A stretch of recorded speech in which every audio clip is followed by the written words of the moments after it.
Oluvannyuma lw'ababaka okutandika okukuba ebirayiro byabwe olunaku olwaleero mu mateeka bano batandise emirimu gyabwe mu butongole. Professor Wilbur Manyisa Hebwa.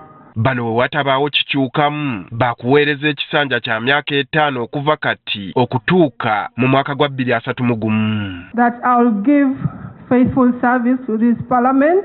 Wadde nga ssemateeka alambika emirimu gy'omubaka wa paalamenti ne bannayuganda ng'abalonda ababaka bano balina ebyo bye baagala ababaka baabwe batandikireko. And that I will preserve, protect and defend the constitution.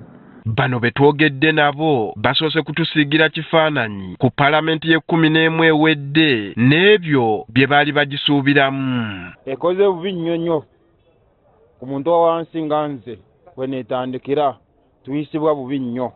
Amateeka mangi ge bayisizza naye nga ga kavuyo.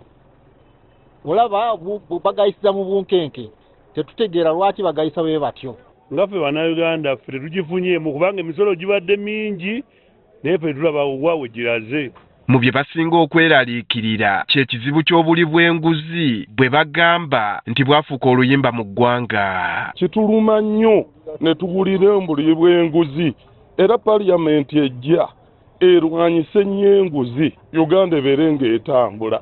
Bano bagamba nti kati essuubi balizizza ku paalamenti eno etandise okulayira leero. Paalamenti eyagwa saa kyamaanyi kye yakola naye mbadde nsuubira eno at least ejja ebeeko ekyamaanyi kyetukolerawo. Naye nga tusuubira paalamenti eddako eyinza okukola obulungi nga sipiika ababiri tebaliiwo kuba bo balagirawo kyenkubiira. Nga paalamenti ekulemberwa sipiika ono ng'asalawo kinene ku mateeka agayita baagala ensonga y'okulonda sipiika ekwatibwe n'obwegendereza paalamenti ebeere ne sipiika asoosowaza ensonga z'omuntu wa wansi. Ne twako sipiika gwe bazzaako abe nga munnamateeka ajja kusobola okutunuulira ensobi ezikolebwa paalamenti ziri ezibaddewo asobole okuba kati ng'asobola okukolera bannayuganda be baagala. Tubadde tusaba batulondere ku sipiika omupya bajjeko n'abaddeko obulyake bukendeere.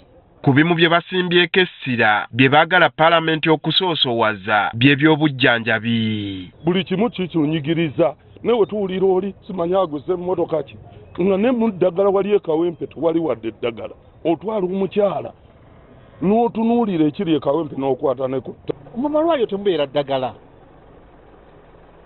Kati bayinza ogendayo n'osanga omusawo n'akuwanikira ng'agenda ogagulewa ate gwe omulwadde ate otambula ogende ku ki. N'ekyemisolo egisusse egireetedde ebbeeyi y'ebintu okwekanama kye kimu ku bibasuza nga tebeebase. Kirinyisizza omusolo guli ku buli kintu ate nga gwa bbeeyi. Kati nga ffe abamu tulina ano zipiki nene g'amafuta ngago kati gabbula ate obanga agafunye ga bbeeyi liita n'ogisanga kakaaga. Kale kwe tuli mu mbeera ya kunyigirizibwa yokka yokka. Emisolo mingi babataddeko emisolo emingi ate biva ku kinene ky'emisolo amafuta nago bagongereza ddala galinyidde ddala. Buli kimu kya bbeeyi okiwulira ne kati nga muntu owa wansi atalina wasobola kweyiiza anaabawo. Ensonga endala eziruma abantu ba wansi ssekinnoomu buli omu eyiye gy'ayagala basoosowaze.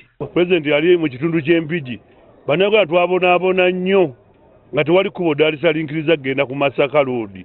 Kati twagala paalamenti eddako ssente ezisinga bazitutere mu nguudo. Naye kituluma okulaba nga bakozesa ssente nnyingi nnyo mu bintu ebitagasa bantu ate ng'amasomero olaba gali bubi.